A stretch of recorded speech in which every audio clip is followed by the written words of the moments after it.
বরিশালের গরু নদীতে আশঙ্কাজনক হারে বেড়েছে চুরি ও ডাকাতির ঘটনা।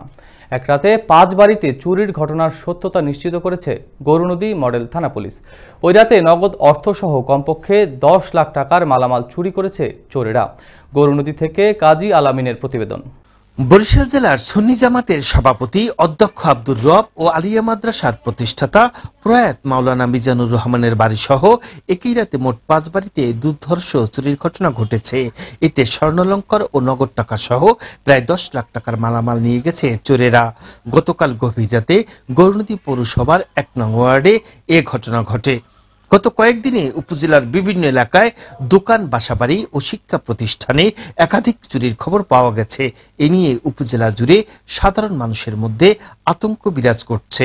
কিচেনের একটা জানালার গ্রিল কেটে ওই আলমারি ভাঙিয়া আমাদের প্রায় 4 ভরি স্বর্ণ আর হলো যে 1,08,800 টাকা নগদ, এইটা আমাদের কাছ থেকে মূলত খোয়া গেছে। খুব সম্ভবত গ্রিল কাটার সাইজ দেখলে বোঝা যায় যে চোর অল্প বয়স্ক কোনো ছেলে হয়তো প্রথমে ঘরে ঢুকছে, তারপরে দরজা খুলে দেওয়ার কারণে বাকিরা ঘরে ঢুকে ঘরের ভিতরে মালামাল লুট করছে। এত সেফটি ঘর বিল্ডিং, সেখান থেকেও তারা গ্রিল কেটে ভিতরে মালামাল নিয়ে যাইতেছে। আসলে এটা দুঃখজনক ঘটনা। আমরা এই চোর থেকে রক্ষা পাইতে চাই। এই 2 ঘর সহ 5 ঘরে চুরি হয়েছে। চোরের প্রকোপ বেড়েছে এবং এদের যাতে দৃষ্টান্তমূলক শাস্তি হয় আমরা সেটা দাবি করছি।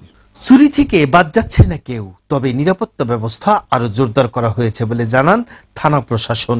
এবং পাশাপাশি আরেক ঘর থেকে হাবিপাতি নিয়ে গেছে, আরেকবার ছিট কাটলো, তো বলো ছিটের করে না, আমাদের কিছু নেয় নাই না, অভিযোগ দায়ের হয়েছে, আমরা ব্যবস্থা নেব।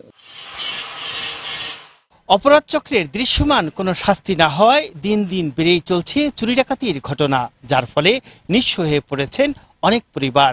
এই চুরি ডাকাতির লাগাম টানতে সংশ্লিষ্টদের এগিয়ে আসার আহ্বান সাধারণ মানুষের। কাজী আলামিন, আনন্দ টিভি, গরুনদী, বরিশাল।